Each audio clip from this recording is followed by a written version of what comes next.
स्वागत है दोस्तों।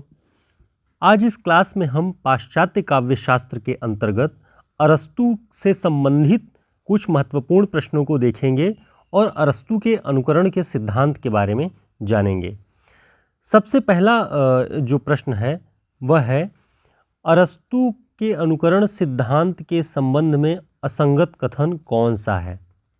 असंगत कथन उनके अनुकरण सिद्धांत के संबंध में आपको तलाशना है।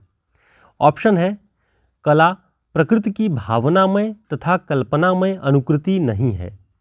दूसरा, काव्य का विषय प्रकृति का प्रतीयमान, संभाव्य और आदर्श रूप है। तीसरा, अनुकरण एक सर्जन प्रक्रिया है।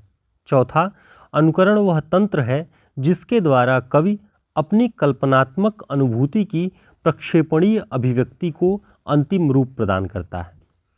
अब इन चारों विकल्पों में वह विकल्प तलाशना है जो अरस्तु के अनुकरण सिद्धांत में नहीं है या उसके लिए गलत है। तो इसका जो सही उत्तर होगा वह होगा, कला प्रकृति की भावनामय तथा कल्पनामय अनुकृति नहीं है। ये ऑप्शन गलत है, क्योंकि अरस्तु कहते हैं कि कला प्रकृति की भावनामय और कल्पनामय अनुकृति है। यानी अरस्तु कला को प्रकृति की अनुकृति मानते हैं। वह यह कहते हैं कि प्रकृति में जो कुछ भी विद्यमान है, जो कुछ भी नेचर के पास है, कला में वही आता है। यानी कला उसकी अनुकृति है, उसकी एक तरह से उसकी छवि उसमें है कला के भीतर। ये मानते हैं अरस्तु, लेकिन इसमें लिखा है कि अनुकृति नहीं है। इसलिए ये ऑप्शन असंगत होगा अरस्तु के अनुकरण सिद्धांत से। और बाकी जो तीन विकल्प हैं वो संगत हैं, यानी अरस्तु के अनुकरण सिद्धांत से संबंधित हैं। तो आपको इसको भी ध्यान रखना है। क्या क्या है वो तीनों? वो तीनों हैं, काव्य का विषय प्रकृति का प्रतीयमान, संभाव्य और आदर्श रूप है।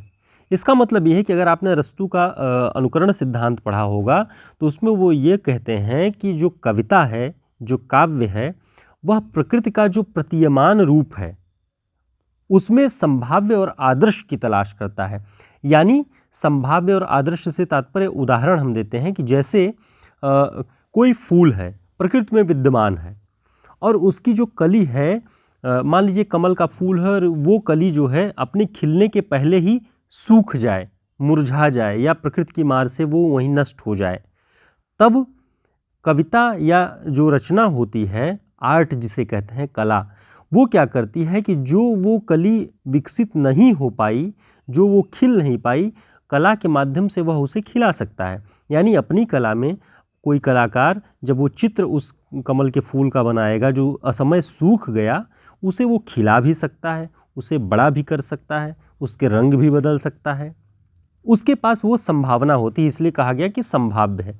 और आदर्श रूप ये कि कोई वस्तु प्रकृति में अगर बेहतर है, अच्छी है, मनुष्य के लिए, जीव जंतु के लिए, सारे जीवों के लिए उपयोगी है, किंतु वह अपनी अच्छी अवस्था में नहीं है, तब कला क्या करती है कि उसे मॉडिफाई करती है, मॉडिफाई कर देती है, तब वो और आदर्श रूप होता है। जैसे कहते हैं कि कोयले से बिजली बनी लेकिन उससे प्रदूषण हो रहा है, तो वो आदर्श रूप नहीं है। तब धीरे धीरे पन बिजली का आविष्कार हुआ। यानी कला, विज्ञान, सारी चीज़ें आदर्श रूप की तलाश करती रहती हैं। तब जब पानी वाली बिजली जब उसकी तलाश खोज की गई, तब उससे प्रदूषण इलेक्ट्रिक पावर से कम होने लगा, प्रदूषण जैसी कोई चीज़ नहीं रहने लगी। लेकिन प्राकृतिक संसाधनों की कमी की वजह से एक अन्य विकल्प तलाशा गया, सौर ऊर्जा का। उसमें प्रदूषण भी कम है, उसमें प्राकृतिक संसाधनों का क्षय भी कम है। कहने का तात्पर्य ये है कि जो भी प्रकृति में विद्यमान है उसकी संभावना और उसके आदर्श रूप के प्रति कला, आर्ट, सब कुछ कार्य करता है। ये अरस्तु कहते हैं। अरस्तु कहते हैं कि अनुकरण एक सर्जन प्रक्रिया है। अब आप ध्यान दीजिए कि प्लेटो वाली जो क्लास पिछली हमने ली थी, प्लेटो ये कहता है कि अनुकरण नकल है, नकल की नकल है। यानी तिहरे स्तर पर 3 बार नकल है कोई भी अनुकरण। अनुकरण माने कोई भी कविता, कोई भी रचना, कोई भी कला नकल की नकल है। जो प्रकृति में विद्यमान है उसकी नकल उसके मस्तिष्क में आई और मस्तिष्क से उस आर्ट पेज पर, कागज़ पर या लकड़ी पर, पत्थर पर जब वो आर्ट रूप देता है तो तिहरी नकल हो जाती है, इसलिए वो वास्तविक नहीं है। ये प्लेटो कहता है। प्लेटो इसीलिए अनुकरण को केवल नकल मानता है, लेकिन अरस्तु अनुकरण को नकल न मान के प्रोडक्टिव मानते हैं, सृजन प्रक्रिया मानते हैं कि इसमें कुछ नया भी होता है, हमेशा नकल ही नहीं होता है अनुकरण। अनुकरण वह तंत्र है जिसके द्वारा कवि अपनी कल्पनात्मक अनुभूति की प्रक्षेपणीय अभिव्यक्ति को अंतिम रूप प्रदान करता है।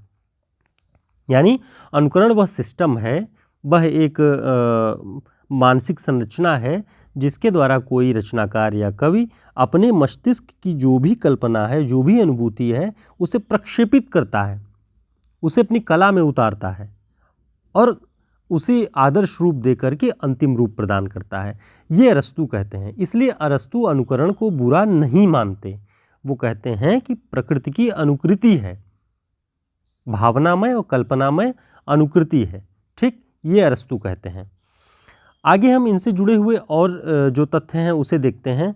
ध्यान रखना है जिन्हें परीक्षाओं में 4 विकल्प दे करके ये प्रश्न आरपीएससी की परीक्षा में भी पूछा गया था असिस्टेंट प्रोफेसर की, और आपको ये जानना चाहिए कि यह कौन कहता है कि कविता प्रकृति की अनुकृति है, तो अरस्तु का ये मानना है। कलाकृति जीवन का संभावित या आदर्शीकृत प्रतिरूपण होता है। कोई भी कला हो, जैसे हमने ऊपर बात किया, उसमें संभावना देखी जाती है और उसके आदर्श रूप की तलाश की जाती है किसी भी वस्तु के, कि हम हमेशा चाहते हैं कि कोई वस्तु अगर हमारे पास हो तो वो अच्छी से अच्छी अवस्था में हो हमारे पास, बुरे से बुरे अवस्था में ना हो, इसलिए हम उसकी पॉसिबिलिटीज़ को देखते हैं। अनुकरण शब्द का प्रयोग प्लेटो ने हीन अर्थ में किया था, नकल के अर्थ में, जिसे अरस्तु ने गरिमा प्रदान की। ये कहा कि ये प्रकृति की अनुकृति है, अनुकरण बुरा नहीं है। जैसी वह हो सकती है या जैसी वह होनी चाहिए, ये दोनों दृष्टि जो है वो अरस्तु मानते हैं अनुकरण में, कि अनुकरण हमेशा बेहतर परफॉर्मेंस के लिए किया जाता है, कि कोई वस्तु कैसी हो सकती है और कैसी होनी चाहिए। जैसे हम कहते हैं कैसी होनी चाहिए, तो हम उसके आदर्श रूप की तलाश करते हैं कि बेहतर से बेहतर होनी चाहिए। तो ये अरस्तु के अनुकरण सिद्धांत का मूल है। इसके अलावा जो महत्वपूर्ण बात है अरस्तु के बारे में आपको ध्यान देनी चाहिए, अरस्तु का जन्म 384 ईसा पूर्व में हुआ और 322 ईसा पूर्व तक ये विद्यमान थे। ईसा पूर्व हमेशा माइनस में नीचे की ओर चलता है, जैसे सन आगे बढ़ता है 2022, 23, 24, वैसे ही ईसा पूर्व नीचे की ओर आता है और 0 पे आके ईसा पूर्व खत्म होता है। ये आपको ध्यान रखना है।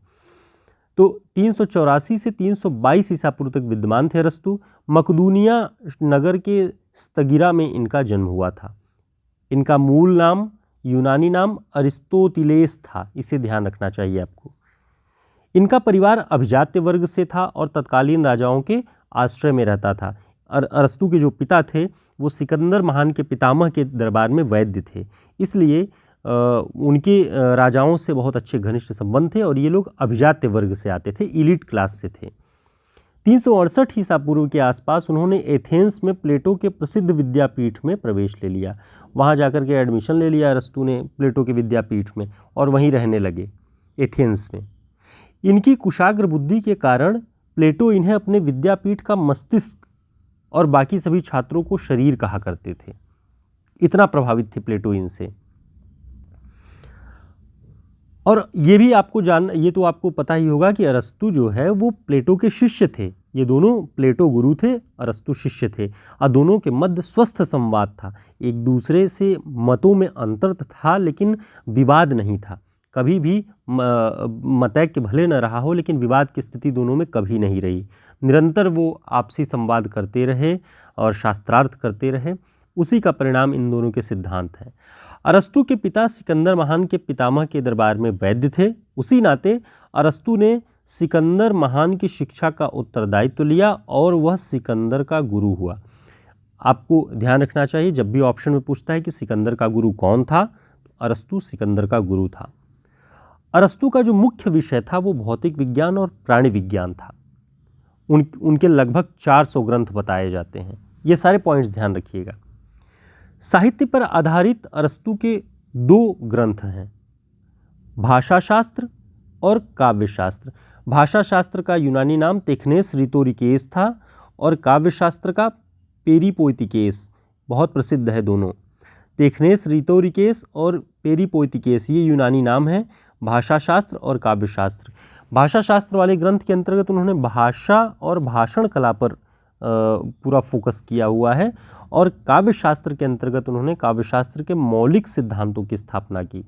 एक अन्य रचना जो युगांतरकारी रचना मानी जाती है अरस्तू की, वो है वसीयतनामा, और इसे जो है इस रचना को उनके दास प्रथा से मुक्ति का प्रथम घोषणा पत्र माना जाता है, ये ध्यान रखिएगा। जो काव्यशास्त्र वाला ग्रंथ था इनका पेरीपोइतिकेस, पेरीपोइतिकेस में उन्होंने प्लेटो के द्वारा काव्य पर लगाए गए आक्षेपों का उत्तर देने का प्रयास किया गया। प्लेटो यही कहता है कि काव्य नकल है, तिहरी नकल है प्रकृति की, और नकल करने वालों को हमारे आदर्श राज्य, एक आदर्श राज्य की कल्पना प्लेटो ने की थी। उन्होंने कहा कि कविता लिखने वालों को हमारे आदर्श राज्य से बाहर निकाल देना चाहिए, क्योंकि वो गलतफहमियां फैलाते हैं काव्य के माध्यम से, रचना के माध्यम से, क्योंकि रचनाएं झूठी होती हैं। तो काव्य पर ऐसा आक्षेप जब प्लेटो ने लगाया तो अरस्तू ने अपने इस काव्यशास्त्र नामक ग्रंथ में उस आक्षेप को दूर करने का प्रयास किया। अरस्तू के दो प्रसिद्ध सिद्धांत हैं, अनुकरण सिद्धांत और विरेचन सिद्धांत। विरेचन सिद्धांत चिकित्सा शास्त्र से आया हुआ शब्द है। अब आपने देखा कि अरस्तू के जो पिता थे वो वैद्य थे राज दरबार में, तो चिकित्सा शास्त्र के विद्वान थे वो, और वहाँ से अरस्तू ने विरेचन शब्द लेकर के विरेचन का सिद्धांत दिया। विरेचन सिद्धांत के बारे में आप लोग अगर नहीं जानते हैं तो बहुत शॉर्ट में मैं आपको बता दे रहा हूँ, और बाद में कभी विस्तृत इस पर वीडियो बना लेंगे। विरेचन वह होता है कि जैसे आपने बहुत कुछ खाया, पेट से मल न निकला, उसके लिए जो चूर्ण दिया जाता है उसे विरेचक बोलते हैं, औषधि जो चिकित्सा शास्त्र में बोला जाता है। तो जब वह चूर्ण दिया जाता है और उसको खाने के बाद पेट साफ होता है तो वह विरेचन सिद्धांत इसी से बना कि जो भी मस्तिष्क में, चेतना में मनुष्य के तमाम तरह की विकृतियां विद्यमान हैं उनका विरेचन करना, उनके मस्तिष्क के मल को बाहर निकालना भी बहुत आवश्यक है। इसलिए उन्होंने विरेचन का सिद्धांत दिया। किसी दुखी व्यक्ति को करुणा भरे दृश्य दिखा करके उसके हृदय में वो करुणा की भावना पैदा करके जब वो व्यक्ति रोता है, जब वह द्रवित होता है, तो उसके भीतर का जो भाव दबा रहता है, जिसे वह छिपाता फिरता है दुनिया से, उसे वह बाहर निकालता है। इस तरह उसके भीतर का जो दुख मवाद बन रहा था, कूड़ा करकट के रूप में उसे परेशान कर रहा था उसके मस्तिष्क को, उसका निवारण हो जाता है और मनुष्य स्वस्थ हो जाता है। इसी तरह विरेचन का सिद्धांत अरस्तू ने दिया। तो ये महत्वपूर्ण बातें अरस्तू के बारे में हम जान रहे थे। पाश्चात्य काव्यशास्त्र में महत्वपूर्ण स्थान है अरस्तू और प्लेटो का।